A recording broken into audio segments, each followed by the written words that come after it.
Rusia y la India acordaron un nuevo método de pago con sus monedas nacionales para unos multimillonarios acuerdos de defensa, informa Bloomberg.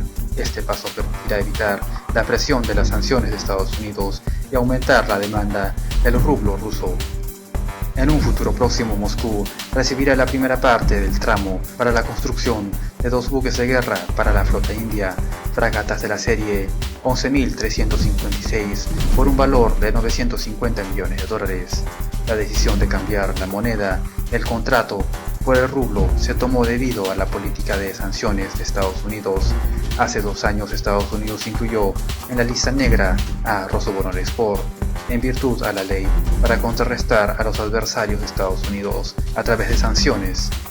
Cualquier institución financiera que transfiera dinero a las cuentas de las empresas rusas corre el riesgo de someterse a restricciones y perder capacidad de realizar transacciones en dólares a través del sistema interbancario. Debido a estos riesgos, los bancos indios congelaron un tramo de $2.000 millones para reparar el submarino nuclear Chakra. Los analistas pensaban que Moscú y Nueva Delhi acordarían pagos en euros, pero los representantes del banco ruso Neshtor Bank negaron esta información. Estaba claro desde el principio que los pagos no serían en euros, porque el sistema financiero global depende demasiado de Estados Unidos, comentó a Bloomberg Ruslan Pujov, director del Centro de Análisis de Estrategias y Tecnologías de Rusia. Por lo tanto, Rusia está tratando de reactivar la práctica soviética de pagos en rublos y rupias. Los pagos en monedas nacionales excluyen las intervenciones de Estados Unidos en las relaciones comerciales de los dos países. Es probable que, en lugar del sistema interbancario, Moscú y Nueva Delhi utilicen el sistema de mensajería financiera del Banco de Rusia. A finales de junio, la Duma Estatal, Cámara Baja del Parlamento ruso, aprobó una ley que permite a los bancos extranjeros y personas jurídicas conectarse libremente con ella. Las armas son las principales exportaciones rusas a la India, que generan decenas de miles de millones de dólares.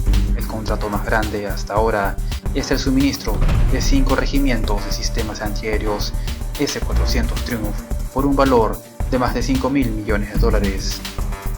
En octubre del año pasado, el viceprimer ministro ruso Yuri Borisov declaró que el acuerdo para el suministro de los S-400 se cerró en moneda rusa, es decir, Rusia recibirá unos 310.000 millones de rublos, unos 4.920 millones de dólares. Otro acuerdo importante es la venta de 200 helicópteros ligeros K-22-6T por un valor de $1.000 millones. Además, los documentos firmados por Moscú y Nueva Delhi implican organizar la producción de algunas piezas de repuesto para estos helicópteros en la India. En abril, el medio británico Janes 360 anunció el suministro de 460 tanques rusos T-90 MS por un valor de casi $2.000 millones en los próximos meses, citando unas fuentes en el gobierno de la India. Además, Nueva Delhi pagará $1.500 millones por los sistemas de misiles antiaéreos portátiles rusos IGLA y ganó la licitación a los competidores europeos de Saab y MBDA en noviembre del año pasado debido a su fiabilidad y sus precios atractivos. El uso de monedas nacionales para los contratos ruso-indios de cooperación técnico-militar aumentará la demanda del rublo y le dará resistencia a los riesgos externos. Los expertos opinan que este paso también contribuirá a una formación directa del precio para las exportaciones técnico-militares rusas. Actualmente los contratos se calculan en dólares y luego se pagan en rublos según su tasa. El fortalecimiento del papel de la moneda rusa en el comercio mundial permitirá evaluar los contratos directamente en rublos. Hoy en día, los analistas calculan los índices para todos los grupos de productos en dólares, por lo que es importante que, como parte de la desdolarización, Rusia cree su propia industria que defina objetivamente los precios en rublos y que esto lo reconozca la comunidad internacional. Entonces, no habrá problemas con los contratos, ni precios, ni pagos en rublos. El presidente de Estados Unidos, Donald Trump, dijo que se ha avanzado respecto a Irán y que Estados Unidos no quiere un cambio de gobierno en ese país.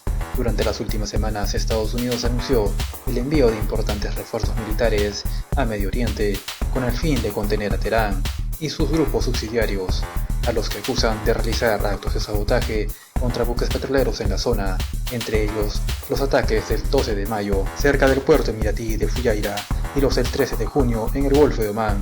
Las tensiones entre Washington y Teherán siguen en aumento desde mayo de 2018 tras la retirada unilateral de Estados Unidos del país y la imposición de varias baterías de sanciones contra Irán, a lo que este respondió un año más tarde con el abandono parcial de sus compromisos en el marco del acuerdo nuclear.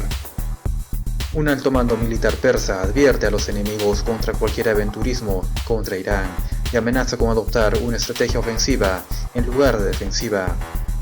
Nuestra estrategia es actuar de forma defensiva, es decir, no iniciamos ninguna guerra, pero en cambio si la situación cambia por completo, nuestra táctica también se cambia. En caso de que los enemigos cometan un error de cálculo, nuestra estrategia se convertirá de defensiva en ofensiva, ha alertado este jueves el comandante en jefe del Cuerpo de Guardianes de la Revolución Islámica de Irán, el general de división Hussein Salami, mientras supervisaba las fuerzas ubicadas en el estrecho de Hormuz. En caso de ser necesario, ha proseguido Irán, pondrá en marcha los mecanismos necesarios para reforzar las capacidades de sus efectivos militares con el fin de acelerarles su transformación en el menor tiempo posible al cambio de la estrategia defensiva a ofensiva. El comandante persa ha aconsejado que los think tanks y salas de guerra de los enemigos eviten cualquier aventurismo contra la nación iraní, debido a la preparación inquebrantable de las Fuerzas Armadas de Irán para defender la seguridad y los intereses nacionales de su país. El general Salami, por otra parte, ha denunciado la presencia extrarregional en el Golfo Pérsico, pues crea inseguridad y socava el orden regional. Al respecto, ha destacado el pleno control informativo y la alta preparación de las unidades navales del Comando de la Guardia Revolucionaria de Irán para defender la seguridad de las aguas de la República Islámica. Ampliamos nuestro poderío ofensivo en los ámbitos terrestre, naval y aéreo para defender nuestros intereses vitales, así como nuestras fronteras acuáticas y aéreas en esa región, sus islas y costas, ha señalado. Lanzando una advertencia parecida a la de Salami, el ministro de Exteriores iraní, Mohammad Javad Zarif, consideró el miércoles intolerable que los extranjeros recorran 6.000 millas para tener una presencia militar en el Golfo Pérsico y alertó que si alguien inicia una guerra contra el país persa, no podrá terminarla. Las fuerzas de Irán confirman la retención de un petrolero británico en el estrecho de Hormuz por haber violado normas internacionales del transporte marítimo. En un comunicado emitido este viernes, la Fuerza Naval del Cuerpo de Guardianes de la Revolución Islámica de Irán explica que el buque cisterna Stena Impero fue retenido por no haber respetado el Código Marítimo Internacional mientras atravesaba el estrecho de Hormuz. La unidad de la primera zona de la Marina del Cuerpo de Guardianes de la Revolución Islámica, a petición de la Organización de Puertos y Navegación Marítima de la provincia iraní de Hormuzgan Sur, capturó la embarcación británica. De acuerdo a la nota, la publicación añade que el Stena Impero fue entregado a las autoridades de la Organización de Puertos y Navegación Marítima de Hormuzgan, donde tendrá que esperar mientras se realiza el procedimiento legal y la pertinente investigación. Una fuente militar iraní ha indicado a la agencia local de noticias IRNA que el petrolero en cuestión había apagado su sistema de posicionamiento global GPS y seguía la navegación sin hacer caso a los avisos emitidos desde Irán, por lo que fue retenido según las normas internacionales de navegación. Stena Impero, contrario a la ruta habitual, estaba entrando desde la ruta prevista para la salida de las embarcaciones del Golfo Pérsico. Tal práctica aumentaba el riesgo de accidentes con otros navíos, ha explicado la fuente consultada.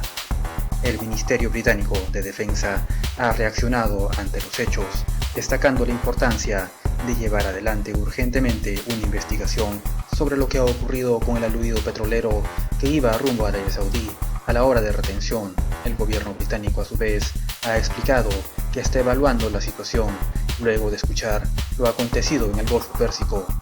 Los hechos se dan a conocer en la misma jornada en que la Corte Suprema de Gibraltar ha prolongado hasta el 15 de agosto la retención del buque cisterna Grace One, cargado con crudo iraní, que fue capturado el pasado 4 de julio por la Marina Real Británica en las aguas españolas del estrecho de Gibraltar.